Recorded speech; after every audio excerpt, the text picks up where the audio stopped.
अस्सलामु अलैकुम वरहमतुल्लाह। उम्मीद है आप सब खैरियत से होंगे।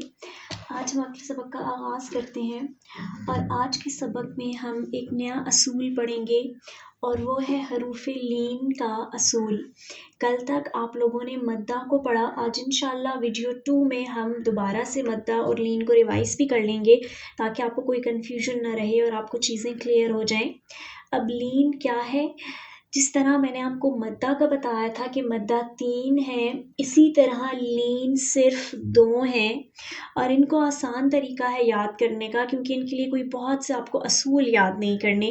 सिंपल बात यह है कि हरूफ लीन 2 हैं, वाव और या दोनों साकिन होने चाहिए और उनसे पहले सिंपल ज़बर होनी चाहिए।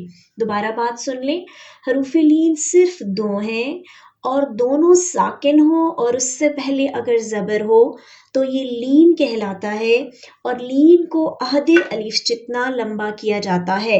आधे अलिफ का रूल क्या है?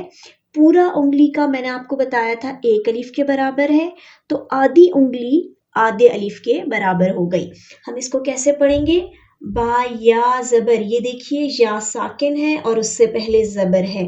बा या ज़बर बई, बई बई बई बई बई। इसको सिर्फ बई नहीं पढ़ना, इसको बई भी नहीं पढ़ना, बई आधी अलिफ बई बई। बा वाव ज़बर बऊ, वाव साकिन है और उससे पहले ज़बर है, बऊ सौ सोई शऊ शई। ये कुछ मिसालें हैं, आप मिसालें देख लें। देखिए सबसे पहला जो वर्ड है वो है नौ। इस नौ में अगर आप देखें नौमुन में तो वाव साकिन से पहले ज़बर है तो ये बना नौमुन।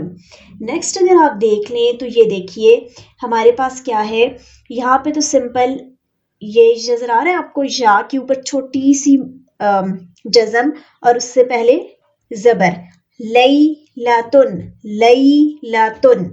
नेक्स्ट देखिए आप वाव के ऊपर आपको जज़म नजर आ रही है, वाव साकिन है और उससे पहले ज़बर है, सौमुन। अगर नेक्स्ट आप देखें तो हमारे पास क्या है, एक रईना, ये जो रई है, रई या साकिन है और उससे पहले ज़बर है, एक रईना। अगर नेक्स्ट आप देख लें तो आई नानी, इसके अंदर तो मद्दा भी है और लीन भी है। कैसे? देखिए आई, आई जो है ये हमारे पास या लीन है क्योंकि या साकिन और उससे पहले ज़बर है और उससे आगे ना जो है नून अलिफ ना, इसमें अलिफ मद्दा है और आई ना नी, यहाँ पे हमारे पास या मद्दा है क्योंकि या साकिन से पहले ज़ेर है। तो ये कुछ मिसालें थी। अगली तख्ती में हम मद्दा और लीन सबकी प्रैक्टिस करेंगे ताकि अगर आपका कोई भी कंफ्यूजन है तो वो मुकम्मल तौर पर ख़त्म हो जाए। ठीक है।